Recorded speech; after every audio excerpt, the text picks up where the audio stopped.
ایک آدمی کے 4 بیٹے تھے۔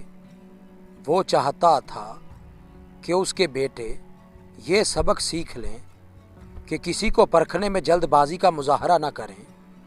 لہٰذا اس بات کو سمجھانے کے لیے اس نے اپنے بیٹوں کو ایک سفر پر روانہ کرنے کا فیصلہ کیا اور کسی دور دراز علاقے میں ناشپاتی کا ایک درخت دیکھنے کے لیے بھیجا۔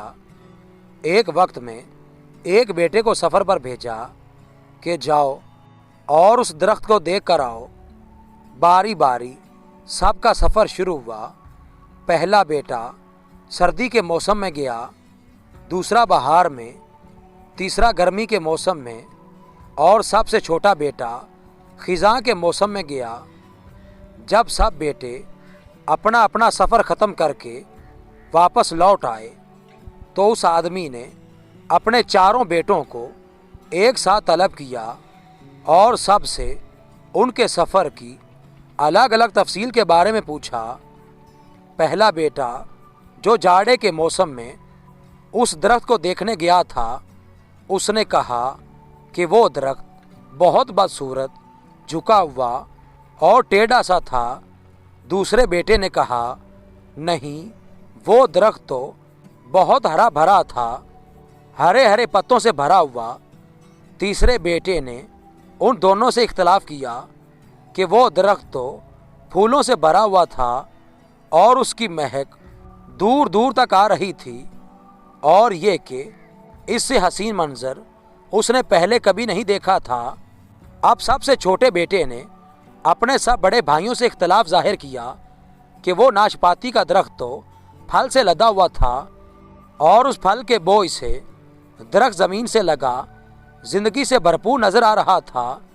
یہ سب سننے کے بعد اس آدمی نے مسکرا کر اپنے 4 بیٹوں کی جانب دیکھا اور کہا تم 4 میں سے کوئی بھی غلط نہیں کہہ رہا، سب اپنی اپنی جگہ درست ہیں۔ بیٹے باپ کا جواب سن کر بہت حیران ہوئے کہ ایسا کس طرح ممکن ہے۔ باپ نے اپنی بات جاری رکھتے ہوئے کہا تم کسی بھی درخت کو یا شخص کو صرف ایک موسم یا حالت میں دیکھ کر کوئی حتمی فیصلہ نہیں کر سکتے۔ کسی فرد کو جانچنے کے لیے تھوڑا وقت ضروری ہوتا ہے۔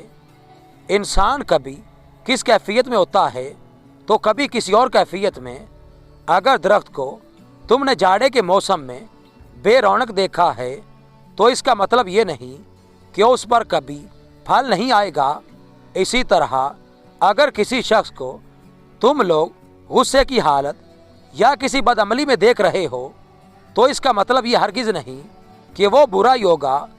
کبھی بھی جلد بازی میں کوئی فیصلہ نہ کرو جب تک اچھی طرح کسی کو جانچ نہ لو۔ کسی کو اسی وقت سمجھا یا پرکھا جا سکتا ہے جب یہ تمام موسم گزر جائیں۔ اگر تم سردی کے موسم میں ہی اندازہ لگا کر نتیجہ اخذ کر لوگے تو گرمی کی ہریالی، بہار کی خوبصورتی اور بھرپور زندگی سے لطف اندوز ہونے سے رہ جاؤ گے۔ صرف ایک دکھ پریشانی کے لیے اپنی زندگی کی باقی خوشیوں کو داؤ پر مت لگاؤ۔ زندگی کے ایک برے موسم کو بنیاد بنا کر باقی زندگی کو مت پرکھو۔ اسی طرح اللہ سبحانہ و تعالی نے ہر انسان میں خیر و شر کا مادہ رکھا ہے، لہٰذا اس کی کیفیات میں بھی مختلف موسم کی طرح اتار چڑھاؤ آتا رہتا ہے۔ لہٰذا ہمیں حسن ظن رکھنا چاہیے، کیونکہ بدگمانی بھی ایک بڑا گناہ ہے۔ اللہ کریم ہمیں بدگمانیوں سے محفوظ فرمائے، ہم سب کا خاتمہ ایمان کے اعلیٰ ترین درجے پر فرمائے۔